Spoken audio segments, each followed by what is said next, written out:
你有没有想过啊？我们现在讲的健康的森林，跟以前的人想的可能完全不一样哦。其实这个定义啊是一直在变的。那今天我们就来聊聊这个观念到底是怎么演变的，然后这又跟我们台湾的未来有什么关系？好，那我们就直接切入重点。如果我现在问你，什么样的森林才算是健康的？你脑中第一个跳出来的画面是什么？是不是那种哇，一整片看不到尽头、很茂密的树？其实啊，答案可能比你想的还要复杂，还要有趣的多哦。没错，答案真的比我们想的复杂多了。你看哦，一片森林啊，它绝对不只是树木这么简单。它其实是一个超复杂的系统，里面牵涉到整个生态，我们人类的生活，甚至你没听错，还有整个经济。那这三者之间要怎么找到一个完美的平衡点？这就是我们今天要聊的重头戏了。那要了解现在哦，我们就得先坐时光机回到过去看看。你知道吗？曾经有那么一段很长的时间，森林在大家眼中其实就只有一个功能，那就是钱。没错，完全是从经济的角度去看它的。好，我们来看一下这个时间轴就非常清楚了。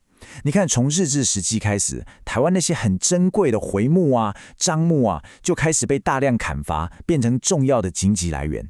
到了二战后，哇，那更不得了，整个林业可以说是撑起了台湾的经济。但是风向变了，到了1980年代，大家环保意识抬头，一个超级关键的政策出来了，就是天然林禁法令。这一刀砍下去，可以说整个游戏规则都改变了。你可以想象哦，这个禁令一出来，对整个林业来说，根本就是晴天霹雳，是一场生存危机。但是很有趣的是，也正是因为这个危机，反而逼得大家不得不去想，除了砍树，我们还能做什么？一场思想上的大革命就这样开始了。所以你看，危机往往就是转机，大家开始跳出原本的框框，用一个更全面、更宏观的角度来重新看待森林。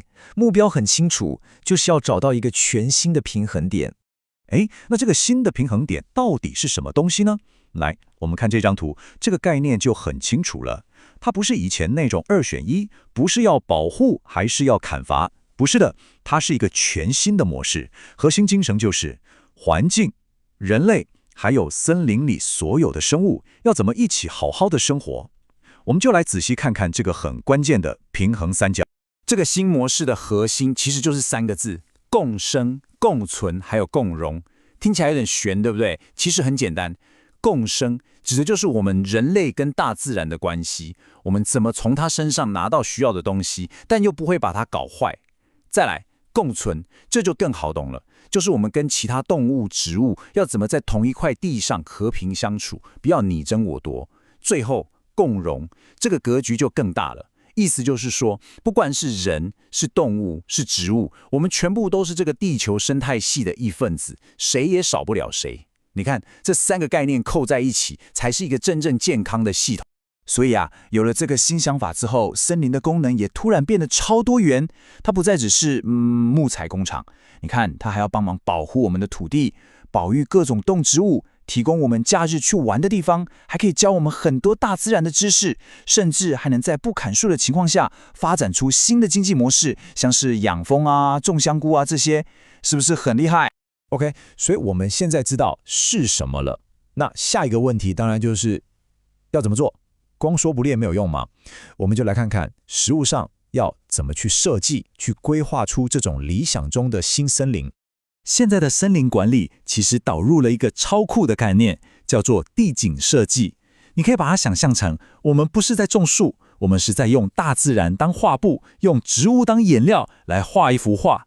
这幅画不只要漂亮，还要对生态有帮助。那具体是怎么画呢？通常会用一个3层式的规划法。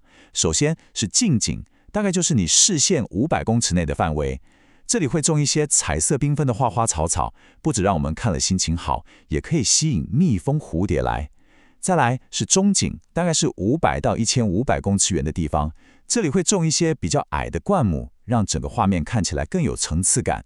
最后拉到最远的远景，超过1500公尺，那里就是高大的原生树木的舞台了，它们会形成一个很壮阔的背景。当然啦，这个设计也不是一套公式用到底，在不同的地方目标就完全不一样。比方说，在平地，重点可能是要把一些没在用的农地变成有生态功能又能降低都市高温的绿地。但是场景一换到山上，哇，那要考虑的事情就更多了，像是要尊重原住民的土地权益，要帮当地创造工作机会，发展林下经济，同时还要保护那些很重要的生态系统。听到这里是不是觉得哇，这个蓝图也太美好了吧？理想很丰满，但现实总是比较骨感。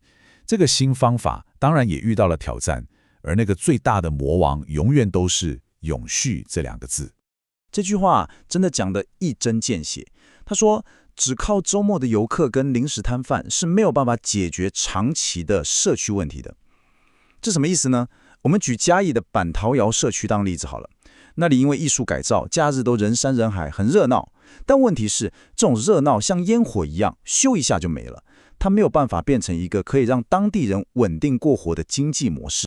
那结果会怎样？结果就是，虽然环境弄得很漂亮，但因为没有稳定的工作机会，年轻人还是待不住，只好往外跑。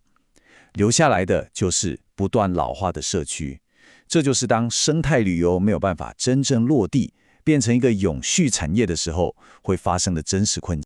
好，问题就来了，那到底要怎么做，才能让这些很棒的理念不只是空谈，而是可以真正的、长久的走下去呢？接下来我们要讲的就是解决这个问题的关键。简单来说，就是要化无形为有形。什么意思呢？就是森林带给我们很多好处，像是干净的空气、稳定的水源，这些东西平常我们是看不见的。我们得想办法让这些无形的价值变成大家都能看得到、感受得到的东西。所以最大的难关其实是在大家的认知。你想想看，对我们大部分人来说，林业管理到底在做什么？其实很模糊，对吧？我们每天呼吸新鲜空气，享受森林的好处，但我们根本不知道背后有一群人付出了多少心力在维护它。就是因为看不见，所以大家的支持也很难凝聚起来。所以咯，未来的路要怎么走，其实方向就很清楚了，就是要沟通，沟通再沟通。比如说，要透过媒体多报道，要办一些好玩有吸引力的活动，让大家愿意走进森林。更重要的是，要让社会大众看见那些林业人员的专业和辛苦，让大家知道我们现在所拥有的一切都不是凭空得来的，这样他们才会得到应有的理解跟支持。一片健康的森林，它的价值真的非常巨大。但真正的挑战并不是怎么去创造这个价值，而是我们要怎么让这份价值被每一个人看见。这个问题真的没有标准答案，也值得我们每一个人一起来好好想一想。